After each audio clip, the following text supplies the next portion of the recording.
வணக்கம். Welcome to கதை திரட்டு audio books. இந்த வீடியோவில் நம்ம என்ன கதை கேட்க போறோம்னா, டின்னர் சிறுகதை. வாங்க கதைக்குள்ள போகலாம்.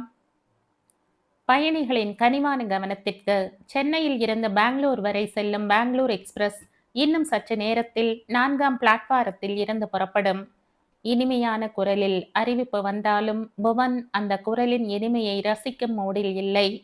காலை 10 மணிக்கு ஆபீஸில் இருந்தவனிடம் திடீரென்று அவன் பாஸ் ஒரு டிக்கெட்டை நீட்டி, புவன், இன்னைக்கு பெங்களூர் போய் கொரியன் அசட் பில்டர்ஸ் கம்பெனியோட சீஃப் ஃபைனான்ஸ் ஆஃபீஸர் யூசியை மீட் பண்ணு. உனக்கு அந்த சிஎஃப்ஓவோட ராத்திரி 9:30 மணிக்கு தாஜ் ஹோட்டல்ல இன்னைக்கு டின்னர் ஃபிக்ஸ் பண்ணியிருக்கேன். டின்னர்லயே நம்ம ஆர்டரை பத்தி பேசிடு. நான் எதுவும் பேச எத்தனிப்பதற்குள் அவரே, புவன், இது 10 கோடி ரூபாய் ஆர்டர். எப்படியாவது யூசியை நம்ம சாஃப்ட்வேரை வாங்க கன்வின்ஸ் பண்ணிடு. ட்ரையல் ரன் பேக்கை போட்டு காட்டி இம்ப்ரெஸ் பண்ணிடு என்று சொல்லிவிட்டு கையில் டிக்கெட்டையும் ட்ரையல் ரன் சீடியையும் திணித்தார். புவன் அன்று டிராவல் பண்ண மூடிலேயே இல்லை.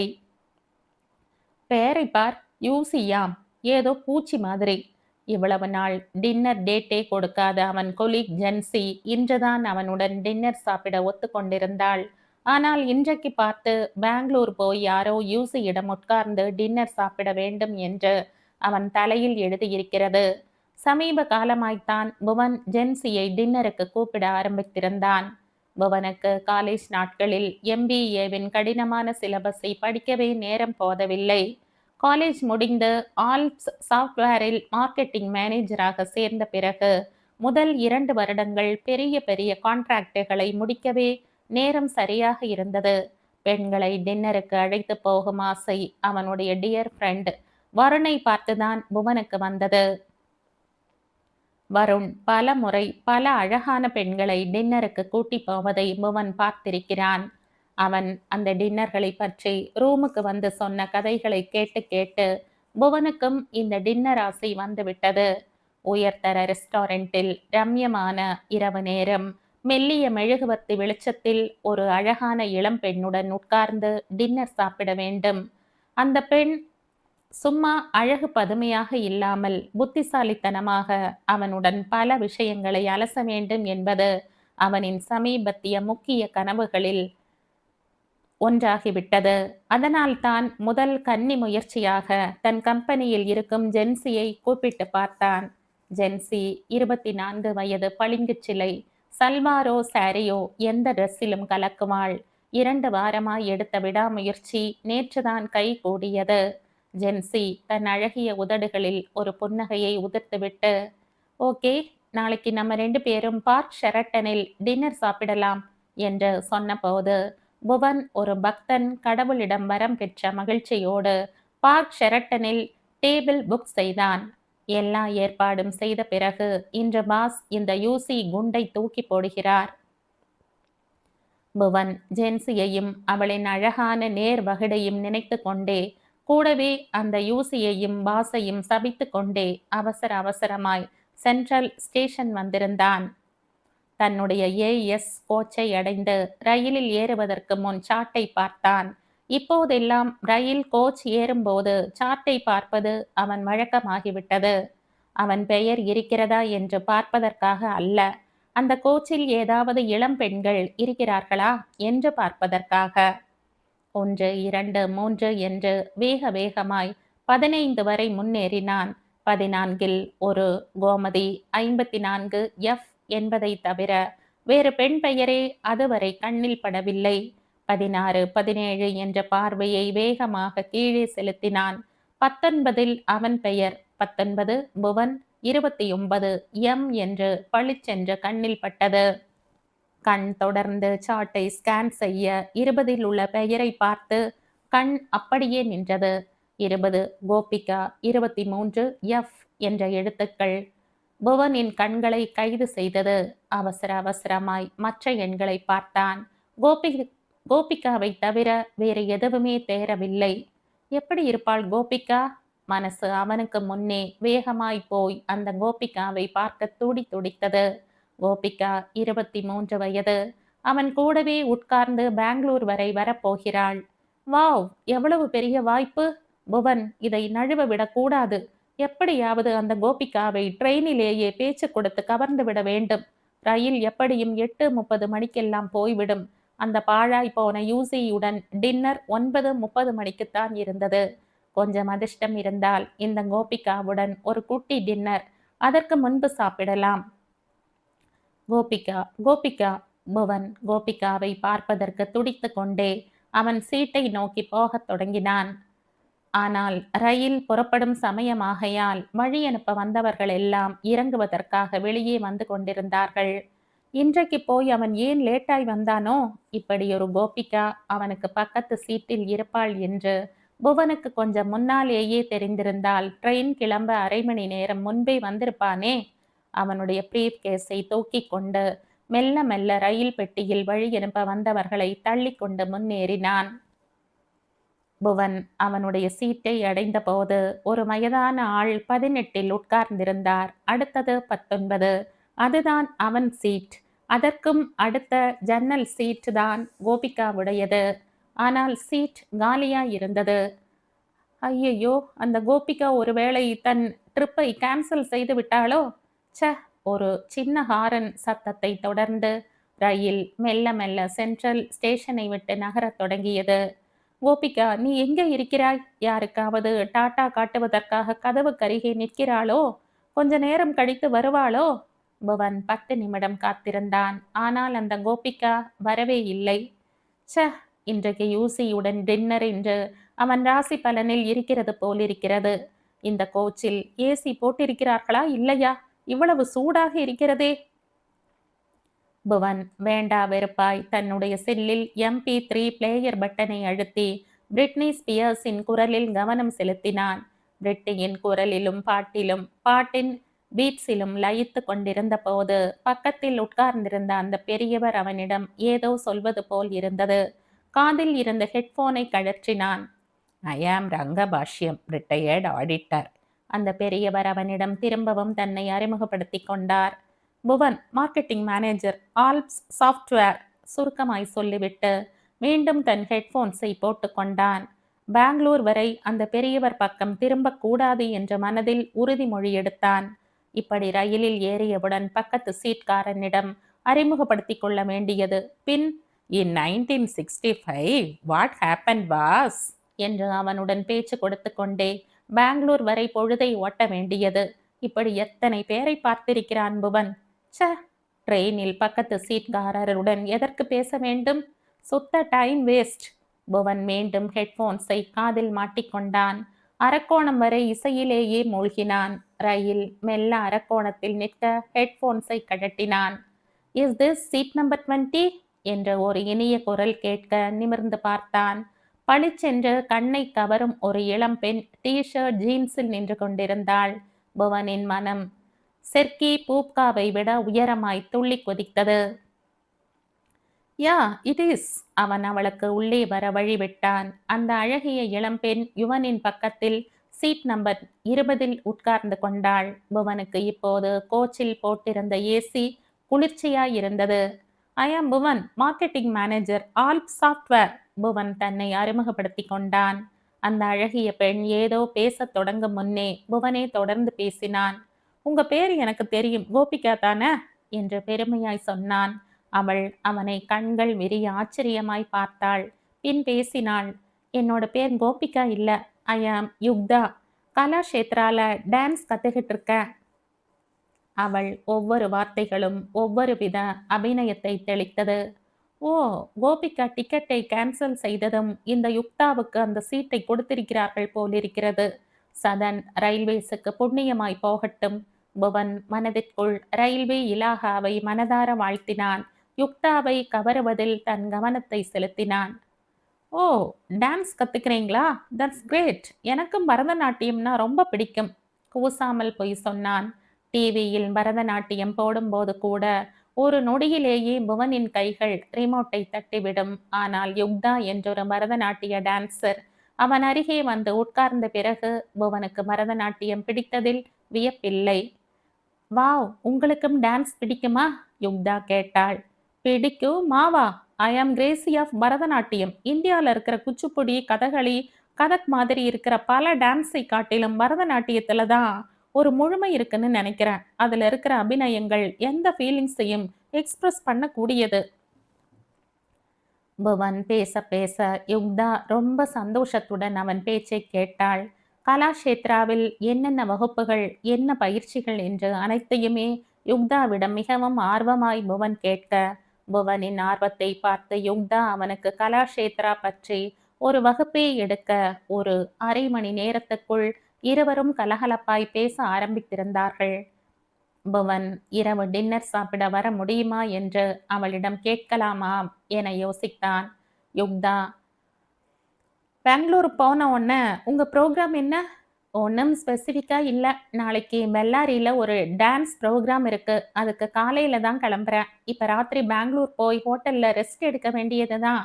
எந்த ஹோட்டல் என்று அவன் கேட்க வாய் எடுக்கும் முன் டிக்கெட் செக்கர் வந்தார். ரங்கபாஷ்யம் தேடி தேடி அவர் டிக்கெட்டை கொடுத்து முடிக்க, அதற்கு பிறகு புவன் கொடுத்தான். பின் யுக்தா கொடுத்தாள். மேடம், இது உங்க சீட் கிடையாது, டிடிஇ சொன்னார். இல்லையே சார், நம்பர் 20 தானே, செக் பண்ணிட்டு தானே உட்கார்ந்தேன். யுக்தா அவள் தேன் குரலில் சொன்னாள். இல்ல madam, this is a S coach. உங்க சீட் ஏ, கோச்ல நம்பர் 20. இது லிங்க்டு கோச் தான், நடந்து போய் சீட் மாறிடுங்க மிஸ் என்றார். புவனின் மனம் பதை பதைக்க யுக்தா அந்த சீட்டில் இருந்து எழுந்து புவனிடம் ஒரு சியூ சொல்லிவிட்டு அவள் கோச்சை நோக்கி போய்விட்டாள். புவன் அந்த டிக்கெட் செக்கர் உருவில் வந்த வில்லனை ஒரு முறை முறைத்துவிட்டு ரங்கபாஷ்யம் அவன் பக்கம் திரும்பும் முன் அவசர அவசரமாய் ஹெட்போன்ஸை மாட்டினான்.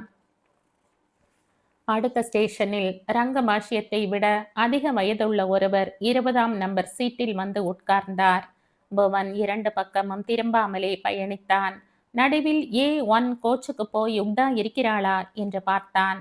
அங்கே யுக்தா சல்மான் கான் சாயலில் இருந்த யாரோ ஒரு வட இந்திய இளைஞனிடம் தன்னை மறந்து பேசிக் கொண்டிருந்தாள். புவன் மீண்டும் அவன் சீட்டுக்கே வந்து விட்டான். பெங்களூரில் ரயில் நிற்கும் வரை யூசி பாஸ் வராமல் போன அந்த கோபிகா டிக்கெட் செக்கர் என எல்லோரையும் மனதிற்குள் திட்டி தீர்த்தான். பெங்களூர் ஸ்டேஷனுக்குள் ரயில் நின்றது.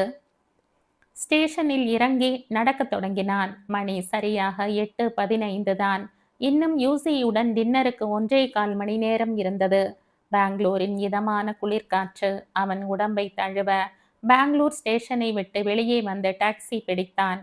பெங்களூர் டிராஃபிக்கை டாக்ஸி சமாளித்து அவன் தாஜை வந்தடைந்த போது மணி 8:35. நேராக டைனஸ் ஹாலுக்கு போனான். வழியில் நிறைய சிப்பந்திகள் அவனுக்கு பணிந்து குட் ஈவினிங் சொன்னார்கள். தாஜின் ரம்யமான ஆம்பியன்ஸ் கூட புவனுக்கு பிடிக்கவே இல்லை. என்ன ரம்யம் இருந்து என்ன பிரயோஜனம்? அவன் அருகில் ஜென்சியோ யுக்தாவோ இருந்திருந்தால் எப்படி இருந்திருக்கும்? புவன் மனதிற்குள் புலம்பிக் கொண்டே பாஸ் கொடுத்த பேப்பரை மீண்டும் பார்த்தான். டைனஸ் ஹால், டேபிள் நம்பர் 10 என்று இருந்தது. நேராக போய் டேபிளில் உட்கார்ந்தான். Sir, this table is reserved for mister Bhuvan என்ற ஒரு சிப்பந்தி வந்து சொல்ல, ஐ ஆம் Bhuvan, waiting for a guest என்றான். சிப்பந்தி போனவுடன் தண்ணீரை ஒரு மடக்கு குடித்துவிட்டு வாட்சை பார்த்தான். மணி 8:40. சுற்றிலும் பார்வையை படரவிட்டான். தூரத்தில் அழகான மஞ்சள் கலர் சல்வார் அணிந்து ஒரு அழகிய பெண் நடந்து வந்து கொண்டிருந்தாள். கோதுமை நிறம், த்ரிஷாவுக்கும் ஸ்னேகாவுக்கும் இடைப்பட்ட சரீரம். இன்னும் அருகில் அவள் வர அவள் முகத்தின் வனப்பு கண்களை இழுத்தது. அவள் ஒவ்வொரு டேபிளாய் பார்த்தாள். எல்லா டேபிளிலும் ஒன்று ஆள் இருந்தார்கள், இல்லை ரிசர்வ்டு போர்டு மாட்டப்பட்டிருந்தது. புவன் வாட்சை பார்த்தான். மணி 8:45. இன்னும் அந்த பாழாய் போன யூசி வர 45 நிமிடம் இருந்தது. அந்த 45 நிமிடம் ஏன் இந்த அழகியுடன் பேசிக் கொண்டிருக்க கூடாது? புவன் அவனுடைய டேபிளுக்கு பக்கத்தில் வந்ததும் சட்டென்று தூண்டப்பட்டவனாக எதிர் சீட்டை கை காட்டி ப்ளீஸ் ஹாவ் அ சீட் என்றான். அவள் இந்த எதிர்பாரா அழைப்பால் ஒரு கணம் திகைத்தது போல் நின்று பின் அவன் டேபிளில் அமர்ந்தாள். இங்க டேபிள் கிடைக்கிறது ரொம்ப கஷ்டம். பை த வே, ஐ ஆம் புவன். புவன் ஒரு புன்னகையை தவழவிட்டே அவளுடன் பேசத் தொடங்கினான். அவள் அவன் எதிரே அந்த டேபிளில் உட்கார்ந்து கொண்டு ஐ எம் சித்ரா என்றாள். சித்ரா வசீகரத்தில் ஜென்சி யுக்தாவை விட பல மடங்கு இருந்தாள். குரல் சாக்ஸபோன் இசைப்பதை போல் இருந்தது. புவன் கன நேரத்தில் ஒரு முடிவுக்கு வந்தான். சித்ராவை பார்த்து, "என்ன ஆர்டர் செய்யட்டும்?" என்றான். இந்த சித்ராவுக்கு டேபிள் கிடைக்காததால் தன்னுடன் டின்னர் சாப்பிட உட்கார்ந்து விட்டாள். இந்த சான்ஸை மிஸ் பண்ணிவிடக்கூடாது. சரியாய் பிளான் செய்து 40 நிமிடத்துக்குள் இவளுடன் ஒரு டின்னர் சாப்பிட வேண்டும். அப்புறம் யூசியுடன் சும்மா உட்கார்ந்துவிட்டு சூப் மட்டும் குடித்துவிட்டு வயிறு சரியில்லை என்று சொல்லிக் கொள்ளலாம். அப்படியே அந்த யூசி முன்கூட்டியே குறுக்கே வந்துவிட்டால் பழைய தோழி என்று சொல்லி சமாளிக்க வேண்டியதுதான். சித்ரா ஒரு புன்னகையுடன் மெனு கார்டை படித்தாள். சிப்பந்தி அருகில் வந்ததும் அவள் ஆர்டர் கொடுத்தாள். அவள் சொன்ன ஐட்டங்கள் எல்லாம் லைட்டாகவே இருந்தது. எப்படியும் யூசி வருவதற்குள் டின்னர் முடிந்துவிடும் என்று புவனுக்கு நம்பிக்கை இருந்தது. பேரரிடம் கொஞ்சம் சீக்கிரம் கொண்டு வரும்படி கட்டளையிட்டுவிட்டு மீண்டும் சித்ராவின் தூண்டில் கண்களையே பார்க்கத் தொடங்கினான். நல்ல கிளைமேட் இல்ல? சித்ரா தன்னுடைய துப்பட்டாவை போர்த்தி கொண்டே சொன்னாள். ஆமாம், பெங்களூர் எப்பவுமே இப்படித்தான். அப்புறம் உங்க ஹாபிஸ் எல்லாம் என்ன? புவன் பேச்சு கொடுத்தான். சித்ரா அந்த கேள்வியில் கொஞ்சம் ஆச்சரியப்பட்டவளைப் போல கண்களை விரித்தாள். பின்பு யோசித்துவிட்டு, வெல், புக்ஸ் நிறைய படிப்பேன். என்ன மாதிரி புக்ஸ்? ஃபிக்ஷனா, நான் ஃபிக்ஷனா? ரெண்டும் தான். பொதுவாக பெண்களிடம் பேசும்போது இதுதான் டேர்னிங் பாயிண்ட். அவர்கள் கேட்பதற்குள் நாம் பிடித்த எழுத்தாளர் யார் என்று கேட்டுவிட்டு அதே ஆள்தான் நமக்கும் பிடிக்கும் என்று சொல்லிவிட வேண்டும். புவனுக்கு இது நன்றாய் தெரியும். உங்க ஃபேவரட் ஆதர் யாரு? 90% ஜெஃப்ரி ஆர்ச்சரையோ ஷிட்னி ஷெல்டனையோ தான் சொல்வார்கள். புவன் 2 பேர் எழுதிய புத்தகங்களும் நிறைய படித்திருக்கிறான். பேரர் ஆர்டர் செய்த ஐட்டங்களை பணிவோடு டேபிளில் அடுக்கிவிட்டு போக சித்ரா சூப்பை உறிஞ்சியபடியே, எனக்கு அயன்ராண்ட் புக்ஸ் ரொம்ப பிடிக்கும் என்றாள். புவன் கொஞ்சம் ஆடி போய்விட்டான். அயன்ராண்ட் முதலாளித்துவத்துக்கும் கம்யூனிசத்துக்கும் உள்ள வேறுபாடுகளை தன் கதைகள் மூலம் அலசி எழுதிய ஒருவர். அயன்ராண்டை படிக்க நிறைய பக்குவம் வேண்டும். நல்ல வேளை அவனும் அயன்ராண்ட் படித்திருக்கிறான். எனக்கும் அயன்ராண்ட் ரொம்ப பிடிக்கும். புவன் தன் வழக்கமான குக்கி போட்டான். அயன்ராண்டோட எந்த புக் ரொம்ப பிடிக்கும்? சித்ரா கேட்டாள். கேட்கும் போதே தன் தலையில் கோதிவிட்ட அவள் ஸ்டைல் பார்க்க கவர்ச்சியாய் இருந்தது. எனக்கு ஃபவுண்டன் ஹெட் தான். உங்களுக்கு? எனக்கு அட்லாஸ் ஷ்ரக்ட். சித்ரா, உங்களுக்கு தெரியுமா, நான் அயன்ராண்ட் படிக்க ஆரம்பிச்சதே ஒரு இன்ட்ரெஸ்டிங் கதை. காலேஜ் படிக்கும்போது ஒரு பொண்ணுகிட்ட பேசிட்டு இருக்கிறப்ப அவ அயன்ராண்ட் படிச்சிருக்கியான்னு கேட்க, நான் பெருமைக்காக அந்த ஆளு சூப்பர்ப்பா எழுதுறாருன்னு சொல்ல, அவ என்னை பார்த்து சிரிச்சுக்கிட்டே அயன்ராண்ட் ஒரு பொண்ணுன்னு சொல்லிட்டு கிண்டல் பண்ணிட்டு போயிட்டா. அன்னைக்கு லைப்ரரி போய் அயன்ராண்ட் எடுத்து ஒரே வாரத்துல 3 புக்ஸ் படித்தேன். சித்ரா என்னுடைய காலேஜ் கால மூக்குடைப்பை கேட்டு ரசித்து சிரித்தாள். புவன் மணியை பார்த்தான். 9:24. சுற்றி முற்றியும் அந்த யூசி வருகிறானா என்று பார்த்தான். யாரையும் காணோம். சித்ராவுடன் தொடர்ந்து பேசலானான். ஆனா சித்ரா, என்னை பொறுத்தவரை அயன்ராண்ட் சொன்ன கேபிட்டலிஸ்ட் ஆதரவு கருத்துகள் தப்புதான். ஏன் தப்புங்கிறீங்க? சித்ராவும் புவனும் ஆர்வமாய் அயன்ராண்டை அலசியதில் நேரம் போனதே தெரியவில்லை. சட்டென்று வாட்சை பார்த்தேன். மணி 9:45. ஏன் அந்த யூசி வரவில்லை? ஒருவேளை இந்திய சாப்பாடு ஒத்துக்கொள்ளாமல் ஹோட்டல் ரூமிலேயே படுத்து விட்டானா? எப்படியோ போகட்டும். யூசி தயவால் இந்த வசீகரமான சித்ராவுடன் டின்னர் சாப்பிடுகிறோமே. புவன் வாட்சை பார்ப்பதை பார்த்துவிட்டு சித்ராவும் ஏதோ நினைவுக்கு வந்தவளாக, லேப்டாப் கொண்டு வந்திருக்கீங்களா என்றாள். எதற்கு இவளுக்கு லேப்டாப்? கொண்டு வந்திருக்கேன். எதுக்கு கேட்குறீங்க? புவன் புரியாமல் கேட்டான். நீங்க உங்க சாஃப்ட்வேரை டெமோ காட்டணுமில்ல? அவள் சாஃப்ட்வேரை பற்றி பேசியதும் புவனுக்கு தூக்கி வாரி போட்டது. அதை நான் கொரியன் சிஎஃப்ஓவுக்குள்ள காட்டணும் என்றான் குழம்பியவாறே. ஐ ஆம் சிஎஃப்ஓ கொரியன் அசட் பில்டர்ஸ் என்றாள். அப்படியா? ஐ ஆம் சர்ப்ரைஸ்ட் என்றான் புவன் ஆச்சரியம் தாழ முடியாமல். ஒரு பொண்ணு சிஎஃப்ஓ இருக்கிறத பார்த்து நிறைய பேர் ஆச்சரியப்படுறாங்க. ஏன் அப்படி? பெப்சிக்கே ஒரு இந்திய பெண் தான் சீஃப் தெரியுமா? நான் ஹார்ட்வர்டில் படிச்சிருக்கேன். அதுக்கப்புறம் ஏல்ல ஃபெல்லோஷிப் வாங்கியிருக்கேன். பெண் சிஎஃப்ஓவா இருக்கிறத எதிர்பார்க்காதது கூட ஒரு வகையான மேல் ஷாவினிசம் தான். சித்ரா பேசிக்கொண்டே போனாள். அவள் முடித்ததும் புவன் தட்டு தடுமாறி பேசினான். நோ மேடம், என்னோட பாஸ் யாரோ யூசி தான் வரப்போறாருன்னு சொல்லவே நான் யாரோ கொரிய ஆளுதான் வரப்போறாருன்னு நினைச்சிட்டேன். I am UC Chithra. Ulaganathan. U for Ulaganathan, C for Chithra. Korean கம்பெனியில எல்லாரும் சுலபமா கூப்பிடுறதுக்காக நானே வச்சுக்கிட்ட இனிஷியல்ஸ். சித்ரா விளக்கிவிட்டு சிரித்தாள். புவனுக்கும் சிரிப்பை அடக்க முடியவில்லை. சிரித்துக்கொண்டே லேப்டாப்பை எடுக்கப் போனான். நோ புவன், இந்த இன்ட்ரெஸ்டிங் டின்னர்ல டெமோவெல்லாம் வேண்டாம். சிடியை எனக்கு கொடுங்க. நான் நாளைக்கு ஃப்ளைட்ல போறப்ப பார்த்துக்கிறேன். அந்த அயன் ரேண்ட் டிஸ்கஷனை கண்டினியூ பண்ணலாம். அப்புறம் என்னை சித்ரான்னு கூப்பிடுங்க. No madam, please. சித்ரா தன் மின்னல் சிரிப்பை உதிர்த்தபடி சொல்ல சொல்ல இந்த யூசி என்பது யூ சித்ரா என்ற அழகிய பெண் என்று தெரிந்திருந்தால் காலையில் இருந்து தான் இவ்வளவு கவலைப்பட்டிருக்க மாட்டோமே என்று நினைத்து கொண்டே ஒரு அழகிய இளம் பெண்ணுடன் புவன் தன்னுடைய முதல் டின்னரை தொடரத் தொடங்கினான்.